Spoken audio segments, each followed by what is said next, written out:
नमस्कार दोस्तों, मेरे चैनल पर एक बार फिर से आप लोग का बहुत बहुत स्वागत है। मैं आप लोग के लिए ओम का नियम, बहुत ही इंपॉर्टेंट एक नियम लेके आई हूँ जो बहुत टाइम से पूछा जा रहा है। और मुझे ऐसा याद है कि मेरे खुद के एग्ज़ाम में भी फिज़िक्स के पेपर में ये पूछा था।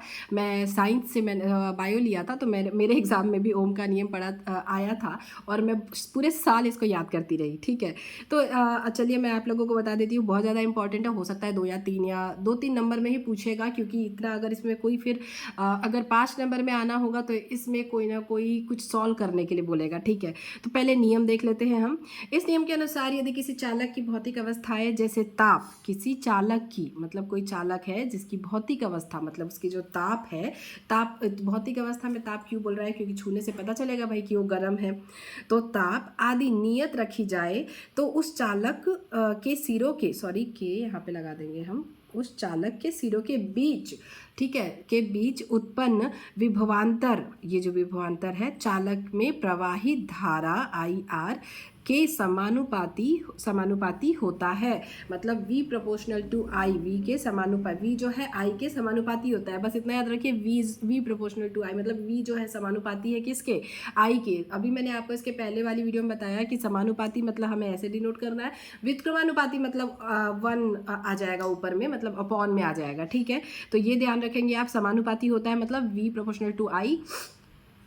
धारा के ये इसकी वोल्टता है विभवांतर, इसको हम विभवांतर जो है वो V से डिनोट कर रहे हैं, वो चालक में प्रवाहित धारा जो है वो I से डिनोट कर रहे हैं। तो इसके क्या है, समानुपाती है, V प्रोपोर्शनल टू I, मतलब V जो है वो I के समानुपाती है। ओम का नियम V समानुपाती I, तो जो इसके समानुपाती है तो इस तरीके से हम लिख दिए। उसके बाद क्या है, उसके बाद V इजल टू I, जो है ये हट जाएगा, इजल टू IR हो जाएगा।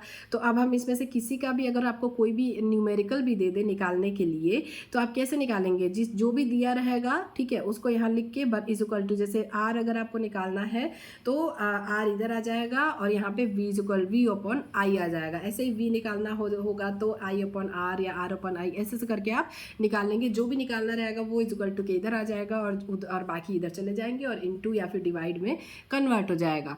उसके बाद आपका जो भी निकलना होगा वो निकल जाएगा। ठीक है, जो भी आपको चाहिए होगा, जो पूछा रहेगा। तो जहाँ R जो क्या, R क्या है, प्रतिरोध, चालक का प्रतिरोध है। ठीक है, इसका मात्रक ओम होता है, R का मात्रक क्या होता है, ओम होता है, और ये क्या है, चालक का प्रतिरोध है। तो ये ओम का नियम है सिर्फ। ठीक है, तो ये आपको ओम का नियम इतना अगर पूछे तो इतना आपको लिखना है, V प्रोपोर्शनल टू I फिर इज इक्वल टू में चेंज हो जाता है IR, R is equal to V upon I, और इस तरीके से एक धारा प्रवाहित करते हुए दिखा देनी है। तो ये आपका ओम का नियम हो गया। और भी कोई नियम अगर आपको पढ़ना हो, समझना हो तो तो कमेंट कर सकते हैं। इसके लिए इतना ही। वीडियो पसंद आई होगी, अगर समझ में आया होगा तो फिर लाइक कीजिएगा, शेयर कीजिएगा। चैनल पर नए हैं तो चैनल को सब्सक्राइब कर लीजिएगा। मैं मिलूंगी आप लोगों से अपनी अगली वीडियो में, तब तक के लिए bye bye and all the best for exam. Thank you, thanks for watching.